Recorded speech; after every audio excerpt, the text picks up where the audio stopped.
बिहार में जब यादवों की संख्या सबसे अधिक हो गई तो सब लोग सवाल खड़ा करने लगा कि आखिर यादवों की संख्या इतनी बढ़ कैसे गई।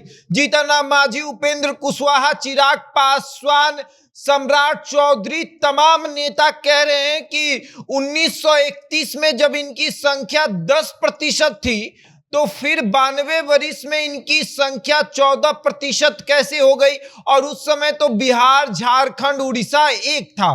तो हमने सोचा कि चलिए भाई, नेताजी कह रहे हैं तो थोड़ा सा रिपोर्ट निकाला जाए कि 1931 में जाति आधारित जनगणना की रिपोर्ट क्या थी, उस समय यादवों की संख्या कितनी थी और उस समय बिहार, झारखंड और उड़ीसा की संख्या कितनी थी। हमने भी रिपोर्ट निकाला और जब रिपोर्ट निकाला तो ये पाया कि वाकई में यादवों की संख्या 92 वर्ष में बहुत अधिक बढ़ गई है। और इतनी अधिक बढ़ी है, उसके तुलना में अगर आप देखें तो ब्राह्मण, राजपूत और भूमिहारों की संख्या बिल्कुल ही नहीं बढ़ी है। और अब हम 1931 का जिक्र करेंगे, लेकिन उसके पहले नमस्कार, मेरा नाम शशांक पांडे है। आप जनता जंक्शन पर मुझे देख रहे हैं, कैमरे के पीछे विशाल खड़े हैं। कान्हा सेल्स लेकर आए हैं fridge, AC, sofa, bed, dining table तथा अन्य सभी प्रकार के लेटेस्ट और ब्रांडेड फर्नीचर और होम एप्लियंसेस होलसेल दाम में।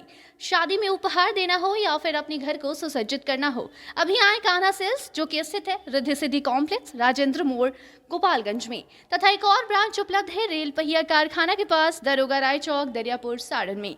अन्य किसी भी जानकारी के लिए नीचे दिए हुए तीनों नंबर पर संपर्क कर सकते हैं। और अब 1931 की बात करेंगे। 1931 में जब जाति जनगणना हुई थी, उस समय बिहार, झारखंड और उड़ीसा एक था।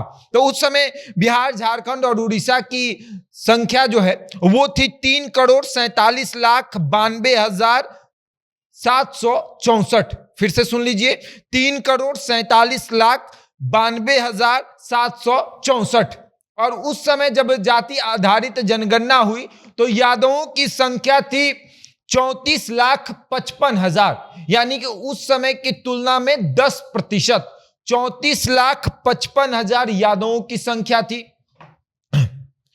ब्राह्मणों की संख्या 21 लाख थी, राजपूतों की संख्या 14 लाख थी और भूमिहारों की संख्या 9 लाख थी। और उसके बाद 1931 के बाद 1941 में जाति आधारित जनगणना हुई थी, हालांकि उसका रिपोर्ट प्रकाशित नहीं हुआ। और उसके बाद आते हैं आपको 2023 में। 2023 में जब जाति आधारित जनगणना होती है तो केवल और केवल बिहार की जनसंख्या जो है वो हो जाती है 13,72,05,310 और इसमें यादवों की संख्या हो जाती है 1,86,50,119, यानी अगर अभी देखा जाए तो 14%। अब सब लोग सोच रहे हैं कि भाई 92 सालों में यादवों की संख्या इतनी कैसे बढ़ गई। और उस समय तो बिहार, झारखंड और उड़ीसा एक हुआ करता था, तब यादवों की संख्या जो है वो 34 लाख थी और इस समय यादवों की संख्या लगभग 2 करोड़ हो गई। ये कैसे हो गया? आखिर सब सवाल पूछ रहे हैं कि 92 वर्ष में यादवों की ही सिर्फ संख्या बढ़ी कि औरों की संख्या बढ़ी। और अब आते हैं ब्राह्मणों की बात करते हैं। 1931 में ब्राह्मणों की संख्या थी 21 लाख और अब 2023 में ब्राह्मणों की संख्या है 47,81,280। ब्राह्मणों की संख्या उतनी तेजी से नहीं बढ़ी जितनी कि यादवों की संख्या बढ़ी। हालांकि कहने वाले ये भी कह रहे हैं कि कुछ उड़ीसा में चले गए, कुछ झारखंड में चले गए, तो यादव नहीं गए थे क्या? यादव झारखंड में नहीं कटे क्या? यादव उड़ीसा में नहीं कटे क्या? सिर्फ और सिर्फ ब्राह्मण ही कटे थे, सिर्फ और सिर्फ राजपूत ही कटे थे। अब आते हैं राजपूत की बात करते हैं। 1931 में राजपूतों की संख्या थी 14 लाख और इस समय 2023 में राजपूतों की संख्या है 45,10,733।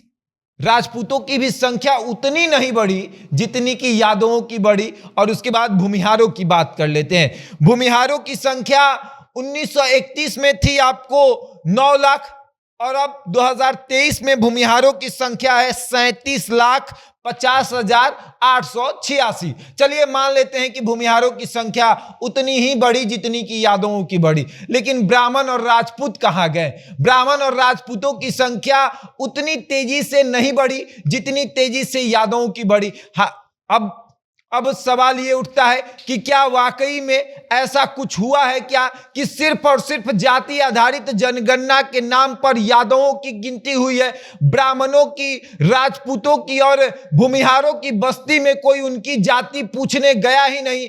बहुत ऐसा मोहल्ला है जो ये आरोप लगा रहा है कि मेरे यहां तो कोई जाति गिनने आया ही नहीं था। अगर सुदूर गांव इलाके में आप जाएंगे तो वो बताते हैं कि मास्टर साहब फलनवा के द्वार पर बैठ के आप पूछ लेने कि फलनवा के घरे के रहता।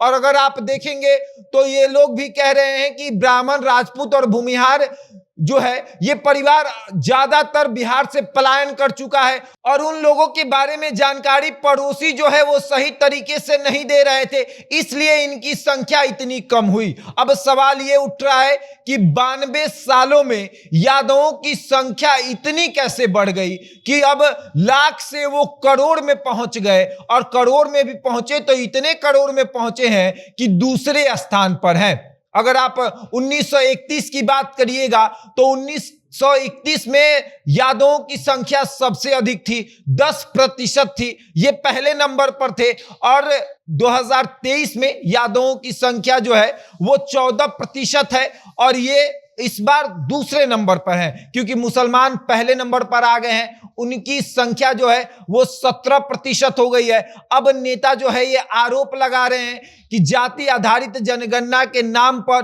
सिर्फ और सिर्फ मुसलमान और यादवों की गिनती हुई है। ये बताया गया है कि इनकी संख्या अधिक है और हम लोगों को दबाने के लिए इस तरीके का काम किया गया है। और ऊपर से तेजस्वी यादव ये भी कहते हैं कि अगर आपको शक है तो नरेंद्र मोदी को शिकायत करिए और शिकायत करके पूरे देश में जाति जनगणना करा लीजिए, तब पता चल जाएगा कि बिहार में किसकी संख्या कितनी है। अब देखते हैं क्या हो रहा है। क्या वाकई में 92 सालों में यादवों की संख्या इतनी बढ़ गई कि सभी जातियों को पीछे छोड़कर वो दूसरे नंबर पर आ गए। बहरहाल इस खबर में इतना ही। बने रहे हमारे साथ और देखते रहे जनता जंक्शन।